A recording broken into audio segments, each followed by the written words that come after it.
Thank you all for joining us for our latest webinar. I think people are slowly sort of filtering in now by the look of it. I'm Mark Tibbett, tax partner with Thomas Westcott. And for those regular viewers, in a change from my normal presenting role on these, I've taken over from Patrick, who's decided to take the week off. And I'll be looking to guide today's webinar and hopefully keep us to some sort of time. I'll just remind those watching in that the webinar is being recorded, and the recording will be emailed out to all those who have registered sort of later this afternoon. And our speakers today will be looking to address some of the high volume of questions that we've received, not only for this, but as a practice. But if you have got any questions that you haven't raised or you would like to raise to the speakers, please use the Q&A or the chat boxes at the bottom of your screen. If you want to remain anonymous on those, just put a none at the start of your question. So to help us through the topics today and answer your questions, I'm delighted to welcome my colleague Annette Stone from our Plymouth office, and she'll be talking through the VAT changes that came into effect last week and what they will mean for your business and some of the practical considerations with those. I'm also delighted to welcome James and Chris Tanner.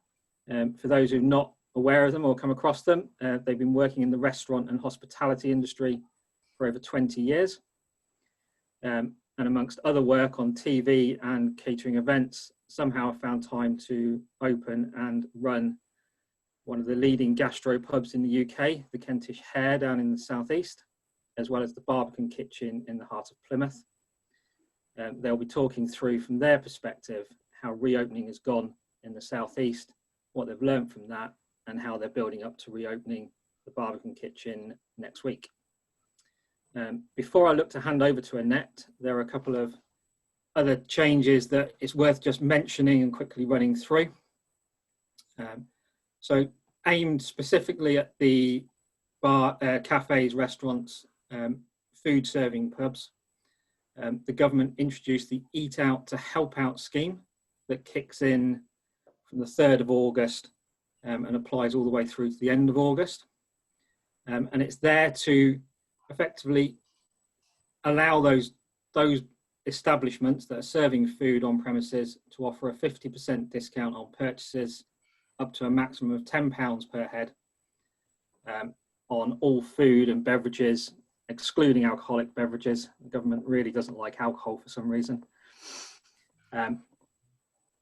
With the establishments there, so long as they register for the scheme, can recover the 50% discount they give to their customers back from the government to try and encourage people to start to go out. How effective that will be waits to be seen, as it only applies Monday, Tuesday and Wednesday during the week during August. The second one is more a bit of awareness for those that have claimed the self-employed income support scheme. That grant, the first part of it, ceased to apply and be open for applications last week. The second part of the scheme comes live in August, and we've been told now it will be the 17th of August that will go live. And then two changes not specifically aimed at COVID-19, but worth just putting in your diary, is around making tax digital. And on that, it's been a scheme that's there for VAT registered businesses where they're compulsorily VAT registered, i.e. income over £85,000 for the last 18 months. It will be compulsory for all VAT registered businesses to comply with Making Tax Digital from April 2022. And then a year later, in April 23, it will be extended to self-employed individuals and landlords with income above £10,000. More detail of that we'll be looking to push out through our website and in webinars as we build up to those sort of start dates. And then finally, the Chancellor has put in place a review process on capital gains tax. It's probably the first indication of how they're going to look to start recovering some of the money they've been given away over the last 4 months. Fully expect CGT potentially to be aligned with income tax or some of the reliefs that are already out there to be removed. It'll just be interesting to see how that goes. And that's a quick fly through of some of the other changes just to note. I'll now hand over to Annette to run through the VAT changes. Thank you, Mark. So the Chancellor announced a temporary reduction to VAT from the standard rate of 20% to 5% on certain supplies within the hospitality and leisure industry. This came into effect from the 15th of July and will be with us until the 12th of January 2021. The intention is to assist the industry to bounce back and recover from the period during which it was unable to trade. But to what extent will the reduction of the rate of VAT to 5% truly aid the recovery for those operating within the hospitality industry, given that they are facing government restrictions due to the social distancing rules in their operations? So we're delighted to welcome Chris and James Tanner, who will be sharing their personal views and experience on this aspect. But I'm going to start by running through what services within the hospitality industry the reduced rate of VAT applies to. So if we start by looking at accommodation ranging from hotels, inns, guest houses, right through to the provision of seasonal pitches for caravans, tents, camping facilities and holiday parks. In fact, this is such a large area to cover that the British Holiday and Homes Parks Association have released their own guidance, which is particularly useful from a practical point of view, because park businesses cover all aspects, from till changes to pricing policies, their websites, menus, to what even to say to their customers. Because after all, this reduction in the VAT rate is supposed to help the hospitality and the leisure industry recover. But the customers may have the expectation that that reduction in the VAT rate is passed on to them for their benefit. The second area where the reduction in the VAT rate applies is to catering supplies on premises. So the 5% rate of VAT applies to hot and cold food and non-alcoholic beverages for consumption on the premises. And we've already had queries on the practical aspect of this, such as, well, do we really need to change our tills for the temporary period? Well, yes, if you are supplying a customer with a VAT receipt, then of course, to be compliant with HMRC, you must show the appropriate rate of VAT charged.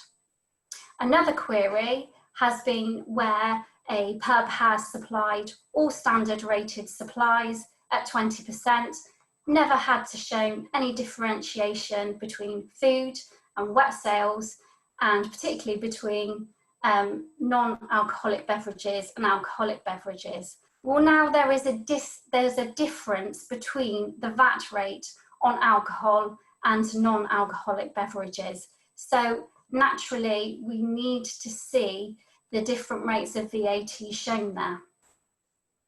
Then we move on to takeaway food.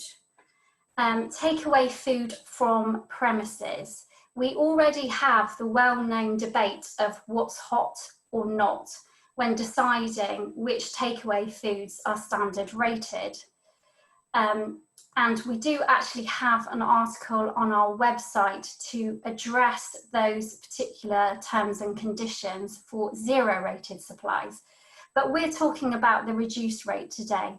And the reduced rate is now applicable on hot takeaway food and beverages. So that extends to what has always been previously standard rated at 20%. But catering supplies, there are exclusions, specifically to outside contract catering supplies, such as to weddings and private parties, they are excluded from the temporary measure of the reduced 5% VAT rate. This is much to the dismay of outside catering companies, who also, likewise, are part of the hospitality industry and have been seriously affected during this period because of the inability to trade, because of all the weddings that have been cancelled, and even now that they are resuming business again. Obviously, the government restrictions dictate that the size of those parties are not as large as they once were. Moving on to another category, the category of leisure attractions. Admission charges are the important criteria here. Those who will benefit from the reduction in VAT are those leisure providers such as amusement parks, zoos, theatres, cinemas, fairs, and a few others to mention. There's also been the added category of cultural attractions, albeit they have not yet been clearly defined. And we've actually had several inquiries from the leisure industry itself as to whether the reduction to the 5% rate of VAT applies to experience and activity days. Well, on the face of it, it does not. There is no admission charge as such.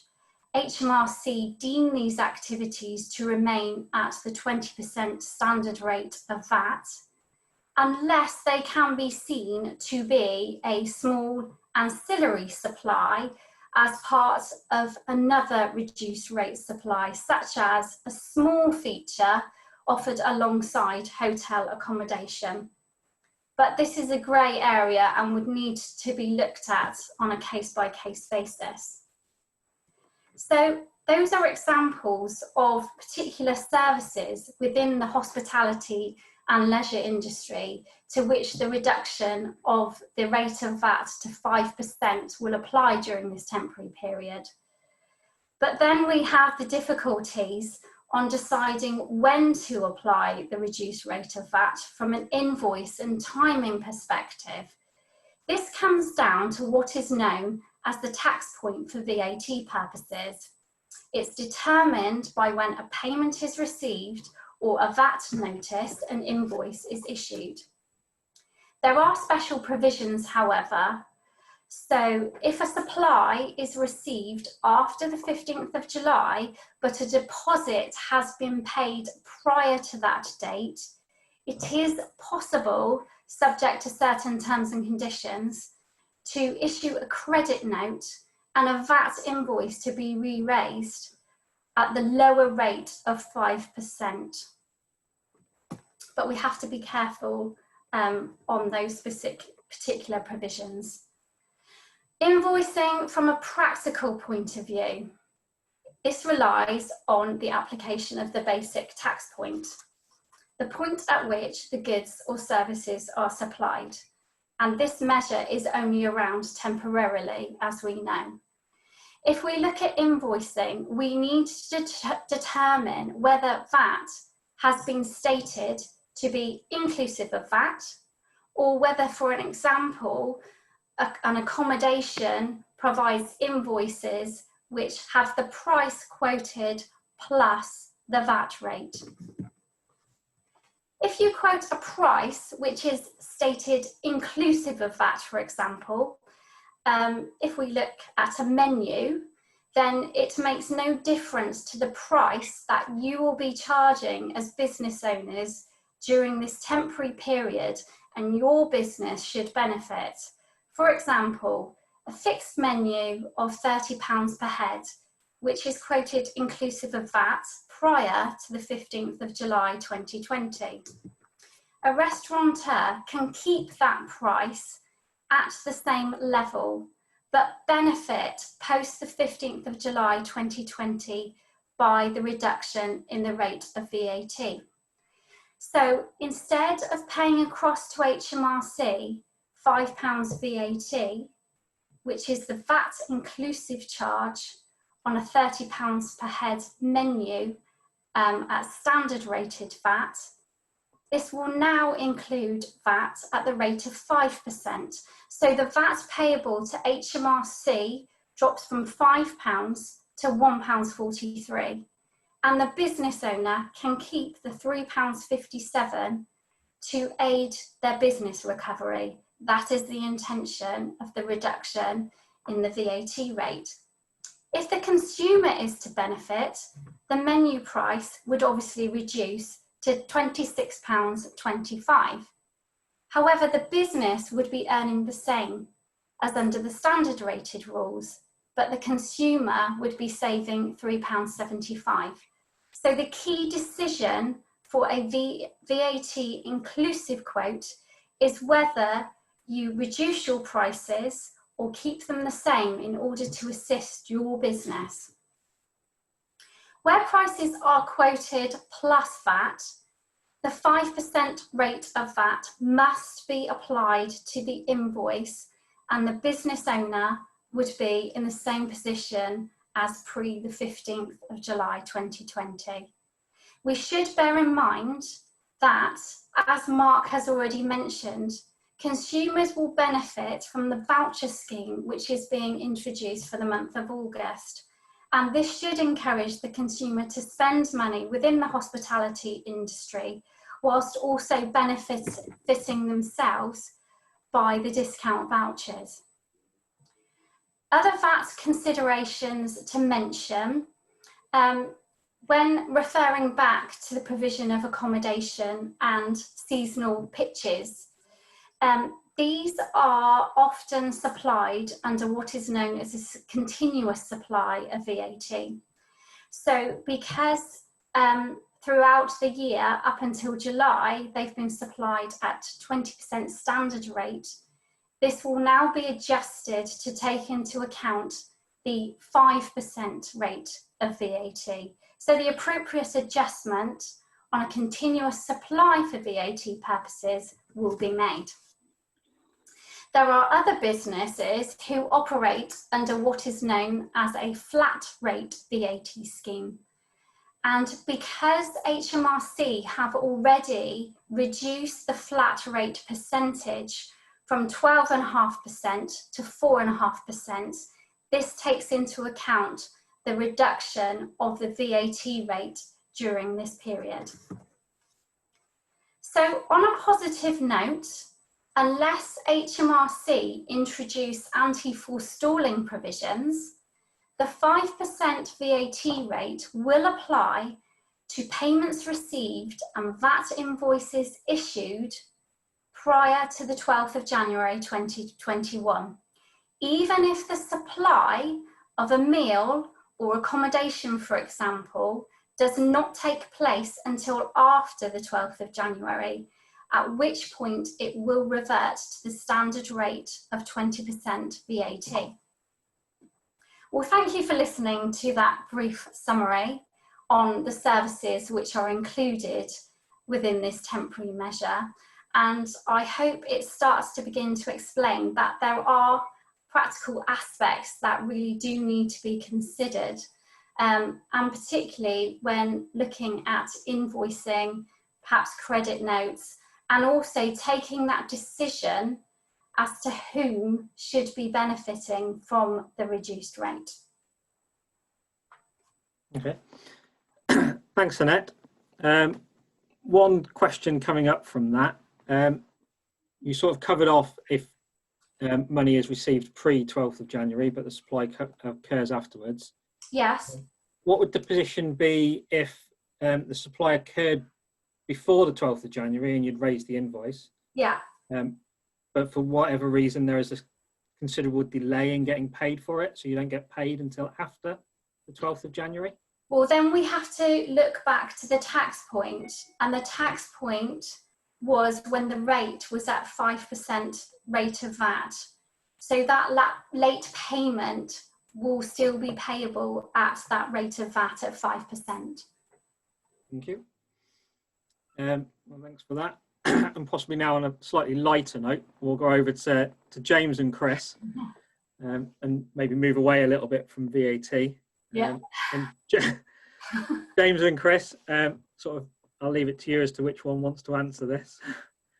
But can you just talk us through sort of how you've gone about reopening sort of the Kentish Hare, and then sort of what you've learned from that and what you're applying and the challenges you've faced with the Barbican Kitchen, knowing that it's a very different venue? Sure. Yeah, I mean, firstly, thanks for having us. I know it's been a horrible time for lots of people and lots of people watching. We took the decision to open, obviously, two businesses 240 miles apart. Nearly 40 staff between the two that were currently, and still are furloughed to a certain point. We initially were going to go with the takeaway option. We decided not to do it previously. It just wasn't cost effective for us from a commercial perspective. So we went with literally, we'd sort of geared it for that first week of July. And put everything in place that we needed to, obviously, and then they announced that we could open from the 4th of July. So we sort of changed the plan. We only had about 10 days to do that. Obviously, we'd been working behind the scenes on lots of operational things beforehand anyway. And Plymouth opens on the 31st of July. So we just looked at everything in its entirety. We needed to be there for that as well, for reassurance for our team there and also our staff. And to be honest, we've learned a few bits from it that we'll apply when we open the Plymouth site. And it's worked. So far it's been, under the circumstances, it's worked very well, hasn't it? Yeah, so as Chris said, we took the decision to open up the pub first of all, which is obviously the Kentish Hare in Kent. Very, very different site, different business completely, as in the model and format of what we do as an offer. The bonuses for the pub is, which we haven't got at the Brasserie, is it's got a large beer garden, outside terrace. Obviously when the government announced that you could go down to a 1 metre from a 2 metre, we looked at both sites and worked out our covers. Actually, the 2 metre stroke 1 metre rule is okay for us at the Brasserie. At the pub, it was a bit tighter, but we were banking on using the outside space, but also banking on the weather. And luckily, we're into the better time of year. However, it has rained a couple of times, let's face it, up there. I don't know if anyone else knows that for the southeast, but it has, which kind of put a stop to that. However, the outside space was there. The covers wise, we are 35 to 40% down. So we've adhered obviously to the distancing rules. We went in between we went at about 1.2 to 1.5 on table configurations, but then you must consider absolutely everything. Track and trace is mandatory. Our booking system enables us to collect that data anyway. We use that as a tool to collect that data for our database as well, so we can look at doing newsletters throughout the year, any promotional upcoming events that we want to do. It's a great tool to obviously get that information and get that out there to your customers, and hopefully they can pass it on to their colleagues and friends. And anyone that comes into the restaurant, you're literally greeted at the door by a host. All bookings should be, checked off, and we make sure that we have information for everybody in there dining or drinking. There is no vertical drinking, so no one goes up to the bar. Everything is table service. At the end of the day, yeah, it's a gastro pub. It's a pub, and people want to come in and drink alcohol or have a soft drink or cocktails, whatever. But they'll have to book their table space for that. So that's fine. So you can allocate tables off, and obviously you can get the feel from the customer with where they want to sit. Some people say, what we found in the last 3 weeks, some people say, oh, we only want to sit outside. Other people aren't bothered. And then obviously you can't guarantee the weather. Yeah, you can have a parasol, but ultimately you've got to gauge it where you've got staff members on that can go up and take the order. Some places have gone app-based system ordering, or scan menus, everything else like that. We took the decision, we've got our staff in PPE, clear face shields only, not full-on masks. but the clear face shields are there so you can still interact with your customer. They can still see a smiley, welcoming face. That's really worked. Our feedback that we've had from customers is that they feel safe, and we've created a safe environment. So to start you from the beginning, you walk into that particular site. Obviously, there's hand sanitizer stations, a one-way traffic system as such, where we use the main entrance as the way in, and there's another door, luckily, at the site that we can use as that's your mandatory way out. If you want to go into the beer garden, there's another sanitizer station there, and also a staff member to greet you and escort you to your booked reserved table. There's a lot of other things to consider that we learn along the way, and luckily we managed to do everything just before opening day. So silly things like, you know, we'd have beautiful cutlery and cotton linen or napkins laid out on the table with some fresh flowers, for example, a cruet set of salt and pepper. And we try and make it look beautiful, a nice little pot with a fresh flower on each table. Now, when you walk into the Kentish Hare or Barbican Kitchen, your table's completely plain. You feel, to me, obviously we've got to stick to the guidelines and everything, but with regards to your cutlery and everything, imagine don't compare our food to this, but imagine going on a plane and opening up a plastic bag with your cutlery wrapped up in it and with a napkin, and then your salt, your pepper is all small paper bags, your sugar for your tea and coffee, small paper bags. If you're an establishment that offers sauces, and we do, but admittedly with our business model, it's more for like the kids menu kind of stuff, because you're not really going to have a blob of ketchup on a nice, beautiful lamb dish or something like that. You'll be surprised. So for the kids, obviously, we have completely separate fridge, separate station, squeezy bottle, and then we do it into a small little separate pot, and that goes out onto the side should the children want sauces and that kind of thing. If you're a larger scale establishment where you are offering sauces and vinegars and brown sauces and mayonnaises all separately, then the way to go really is individual sachets. You're going back to the sachet format. You just need to consider everything. Temperature checks for staff. And we sign everything off. We do risk assessments for where the staff stand, how close they are to the customer. If the customer pays, it's 99% contactless anyway. There's an area for them to do that. We made sure our zone for the machines where we can place the machine down and the staff member can walk away.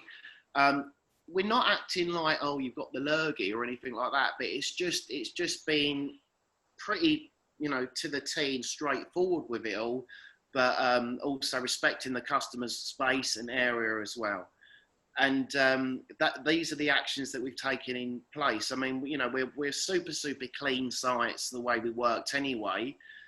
So, you know, it's just adapting it to fit with the guidelines, and then maybe even going above and beyond. Consider touch points, consider sanitisation of toilets. If it's not a fire door, look at maybe propping it open so no one's going to walk through a swing door, as an example, to go through to another room or toilet or area where they're not going to touch it. So you're eliminating a touch point. But even so, after that, we literally have one member of the crew on for each service, where we've got sanitizer and squeezy bottles. The guys are all gloved up. And every like 10 to 15 minutes, to be honest, we go around and we check all touch points. And even if no one's touched them, it's just habit. We've got everybody into that form of habit. With regards to our kitchens, they're very similar because it's similar food, but also with the format of an open plan kitchen that we have, our chefs are on show. Not all sites are like that. We took the decision initially for the chefs to be in face masks, which was a little bit awkward when you're trying to taste something and you're putting a spoon up to a mask and all that kind of thing. And it, you know, it does get hot and everything else like that. But from a customer's point of view, they look through and psychologically, we think, you know, we are going above and beyond, and it's just the way we decided to go. Now, it's not mandatory for PPE for out front guys or internally in the kitchen.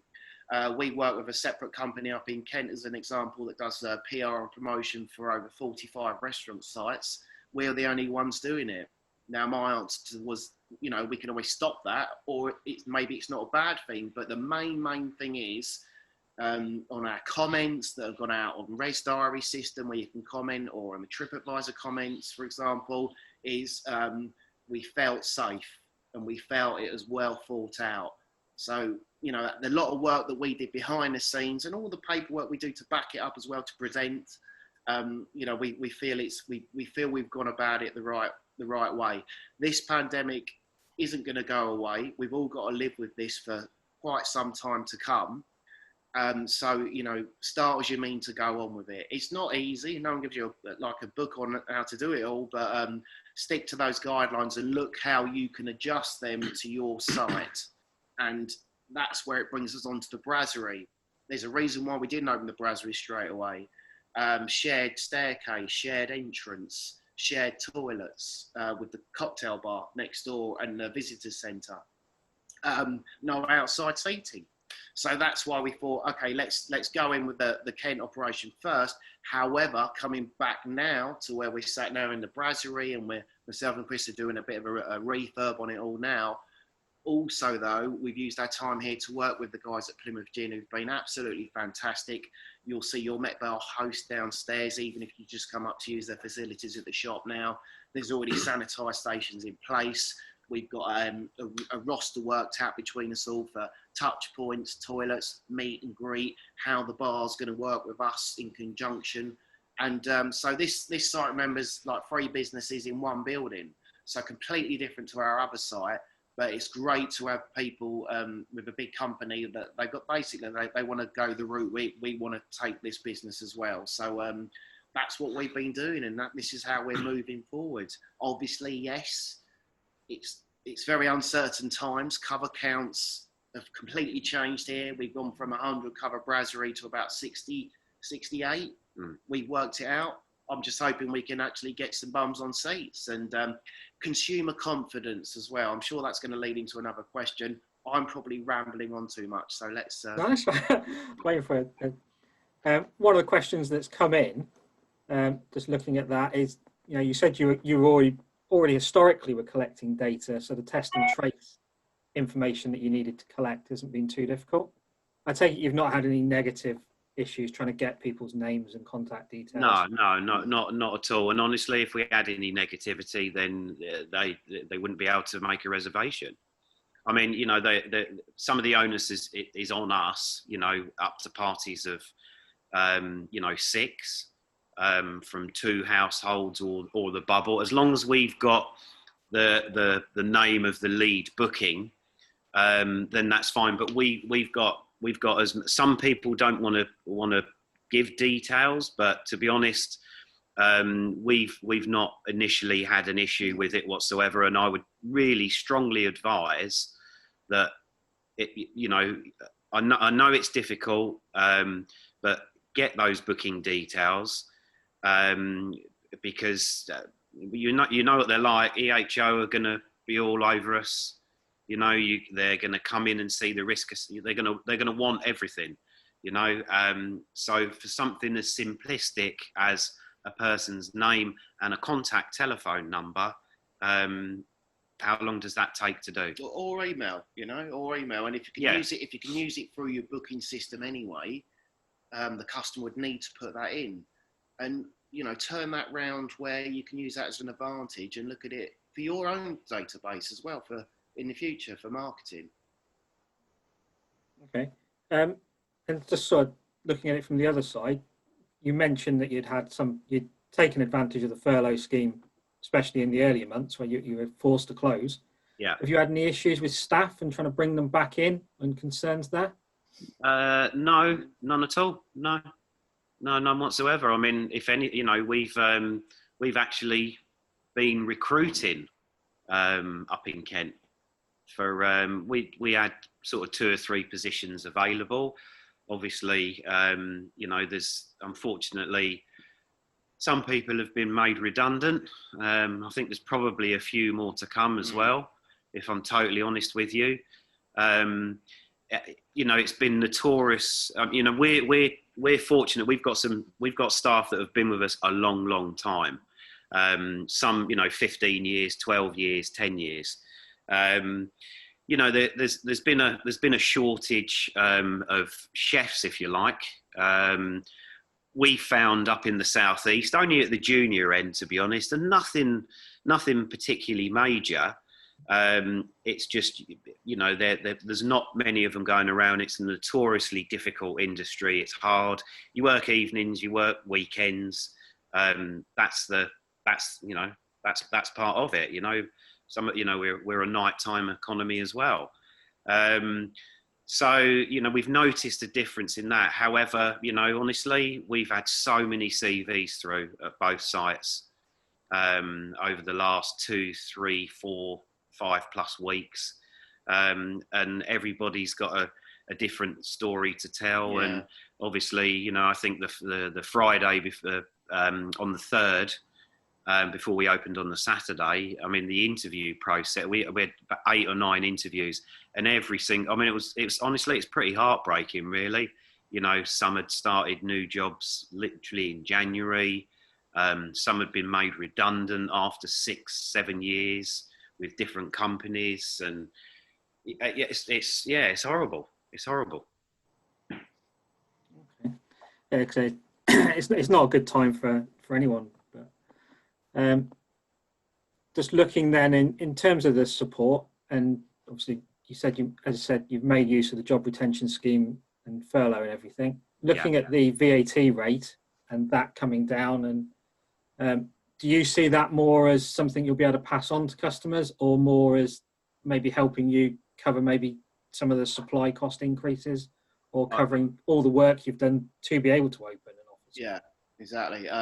We're looking at it as a way to aid the business, so the business is actually still here, so we can cook for people. To be honest, you're on the knife edge of survival with this. Yeah, big time. Margins are tight enough anyway. Look at it from our perspective with a coming up for Christmas time as well, you know, and I'm sure there's other people watching that are the same as us that rely on large party bookings. We don't know if that's going to happen this year in December. We need December to get through and be able to see us through cash flow wise for literally January, February and a little bit of March, because that first quarter is notoriously tight and difficult, and all the bills that come with it. And, you know, just to throw something in the mix this year, COVID-19 reared its head, just as we were in the, you know, literally after the first quarter, wasn't it? Yeah, through the midst of the first quarter. So honestly, we've tried to disregard it from a business perspective, and have briefed our GMs and our chefs, basically all our costs. We're still, from a monetary value in our heads, working on that 20%. We cost everything out to that, just purely, really, because we're going to need you're going to need that. 6 months isn't a long time. I don't personally think 6 months is enough. Obviously, there's a gradual way people are reopening, the customers are coming back. Obviously, it's a very short season now that's gone. Basically, you've only got a month left, and then, you know, the schools will start to be bringing more years back, and people will be hopefully either going back out to work, or whether they're still working from home. As Chris said about the December coming up, you know, it is a bumper month, and you need that to get through. But what we have noticed already from reopening back up is our supply costs, our suppliers' costs they've gone up, just rocketed, and it's across the board. So obviously, a lot of suppliers. The one thing we did do, we've got a great relationship with all of our suppliers. Obviously, we've been trading, the two of us now, for 21 years, and used a lot of them for that time. We cleared all of the suppliers at that, you know, when it happened and when they shut us down, because you know, we've always paid up on time and never let it drag on. And I know that that's not the case for all businesses, but, you know, if it was a case of okay, well, we couldn't take anything this month, or we get enough to get by. We've always been like that, where we clear our suppliers off and we keep our credit lines open. But there's a lot of people that obviously don't, and that was something that we just wanted to do. However, you come back and then all of a sudden a lot of the supply costs have jumped up, and also the suppliers are in the same boat as well, where they were owed money before COVID hit, so they're all on a knife edge. So it's just precarious times. You've got to factor in what you can offer in your menu, and fit into your gross profit towards your selling price. Like Chris said, keep the 20% there in your mind, but not on paper. Do exactly what Annette's just said, and make sure that's all very clear on receipts and everything's done properly. You don't want extra hassle further down the line, thinking, oh, all right, it's only for a month, for the dining voucher bit, we can do that later or something like that. This isn't going to go away. So just be prepared for it, but factor it into your costs. And we're just we're taking each week as it comes. We look at other bookings and everything. We look that everything's fit into the guidelines. And just to run a business, you get a lot of people where they're like, oh my God, it's great. It's the first time we've been out in 4 months. That's only just now over these past couple of weeks, obviously. It's very early days yet. So still. it is early days. And is there going to be a honeymoon period? You know, for all I know, in another 3 weeks' time, the numbers could start dropping down at the pub. The numbers are down already because of social distancing. So you got to be prepared for it, and you got to be honest with yourselves as well. I mean, and it's people that you work with. I don't people work for us, but we work with them. It's our colleagues for a long time, and we've all got everybody's got responsibilities. It's just trying to move forward. You're better in numbers. I know there's the 2 of us, but we're very close with our teams. And also what we offer, don't offer too much. In the guidelines is to say, try and do a reduced menu. Look at McDonald's as a brand. Have McDonald's lowered their prices? No. Do they offer a smaller menu for now? Yes. So we're going in with a smaller menu anyway. So you're buying less. And what you're trying to offer is to fit in with us. We cook very seasonally, so we're working with the farmers, and we're seeing what's just coming in for the week when we're open at the end here. We've got other guys up in Kent that are doing the same as well, and try and fit all of that into your cost price. Offer something nice, give beautiful service, do what you do. It's hospitality, it's welcoming. It's just strange. I'm not going to deny it. Before we opened the pub, I stood there the night before. I was on my own and went down because I can stay upstairs basically, and walked down, and I just stood there and looked at it all, and it was all ready to go up for the lunch service the next day. And I looked around it all and I hated it because it was just, everything's just so plain, and you haven't got as many tables and everything. But this is the world we live in now, so accept it. And when you see customers back in there, and they are clinking their glasses and smiling, and they're eating some nice food, and they give you a little wave and say thanks, or your feedback from the staff, that makes it almost go back to normal, a bit of normality again. And I think we all need that. Yeah, that's nice comment to sort of leave it on, I think. Just looking at some of the questions that have come through. Annette, there's one for you, I think. You might need to unmute yourself. Yep. Question in from Rod.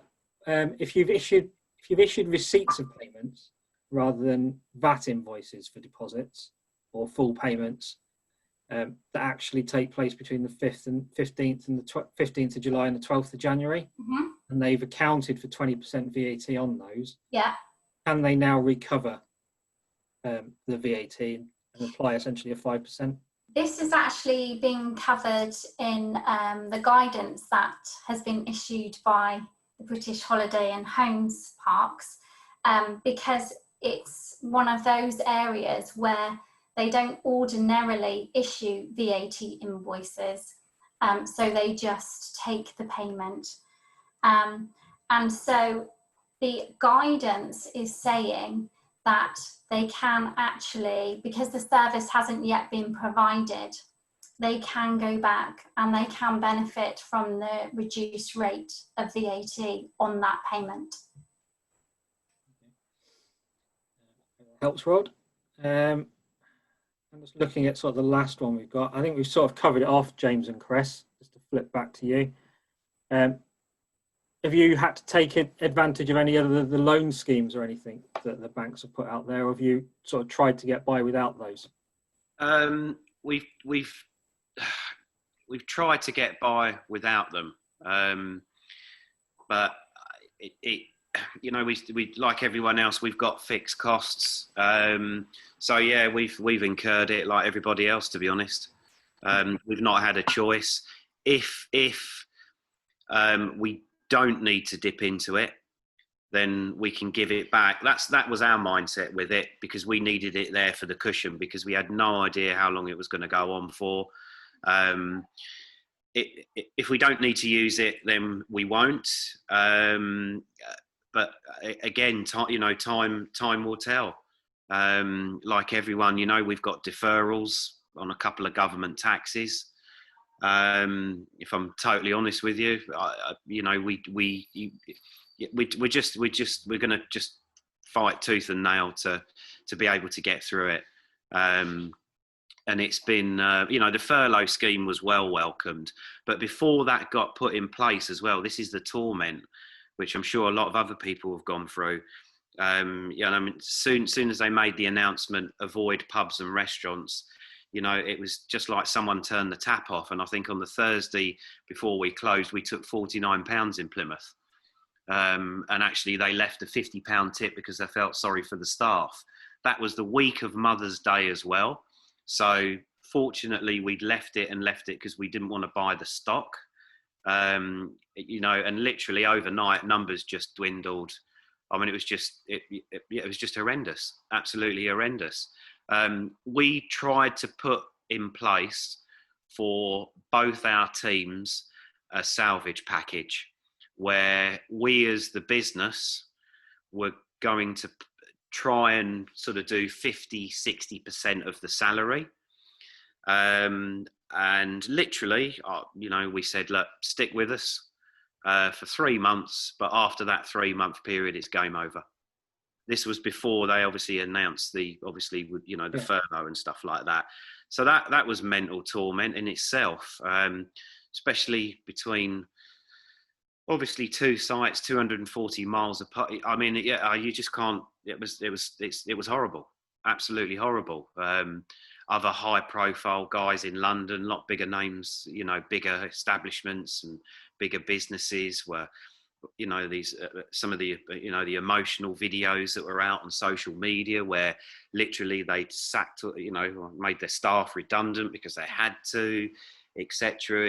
It was just, yeah, it was horrendous, absolutely horrendous. Not nice. Trying to think of a positive way to leave this now. I know, Chris. Blimey. Yeah. And I'm looking at what there isn't one really. I thought it was going to turn it around then. And No. Luckily, no. That's fine. With the job retention scheme, you did keep mentioning it. I think that was the. I think it's important to be able to, you know, it's important to talk about as well. It's not just us. There's a lot of other people maybe watching this, and I know there's thousands of other people, not just in hospitality. Everyone's been hit, obviously. But yeah, I mean, if the furlough wasn't in place, didn't come into place, there would have been loads of places going under and mass redundancy. And let's face it, there still might be a big chunk of that happening when the furlough ends. No way, it is the unknown. It's the unknown. I think the next few months will be the key point. Yeah.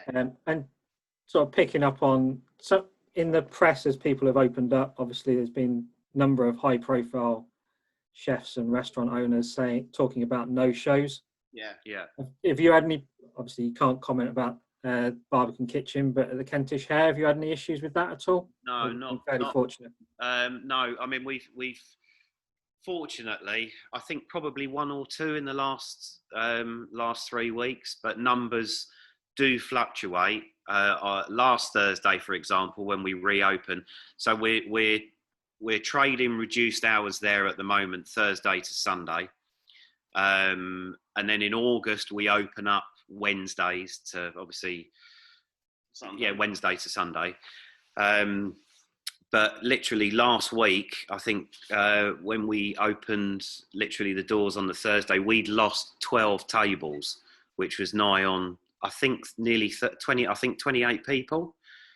within the space of 48 hours. Now, again, and this is just something to bear in mind as well, you know, these are people that have made a reservation for themselves and maybe a couple of friends or a couple of family members or whatever, more of the older sort of generation or whatever. And literally, you know, they phoned up and said, look, you know, they've been in touch and that, you know, they're not quite comfortable enough, or they're cautious. They're still erring on the edge of caution, you know, as to whether they want to go out, etc. I'm really sorry, we've got to cancel.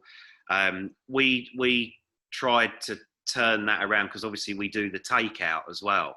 So, you know, we obviously they came and got takeout, which was great. So, but yeah, just be prepared for that, because it does go up and down. Your numbers will fluctuate. We're very lucky there, where a lot of people would phone up and let us know. So them 12 tables, a few of them went takeout, but we managed to sell them 12 tables within a 24-hour period and get customers back in. But it was because we've only just kind of been reopened, maybe, as well. So would it be like that in 6 months' time? I don't know. But yeah, let's just hope it's not a honeymoon period, and people still feel comfortable going out. And maybe they're getting fed up with cooking at home for like 3 months, you know. So they're more than welcome, and we'll cook for them as much as they want. Yeah, and I think that's a more positive note to leave it on than the jobs. And to say thank you both for giving your time up to do this. What I would say to those listening, if we've not answered your question, we'll look to pick it up during the course of the afternoon. If you can think of a question that you've forgotten to answer, you can still email it through to us at events@thomaswestcott.co.uk. And we will also still be looking to do more sessions like this in the coming weeks. The next ones that we've definitely got planned are more around our charity workshops that unfortunately, obviously, we can't now do in person, but we'll be doing as webinars. They are on the 4th and the 6th of August. If you wanted to look at our website, thomaswestcott.co.uk/events, all the details are up there then. So all it leaves me to say is thank you again to our guests, Annette, and in particular Chris and James. It's been very informative listening to you, and our audience for joining us this afternoon. And as Patrick likes to say, stay safe. Thank you. Thank you. Thanks. Thank you.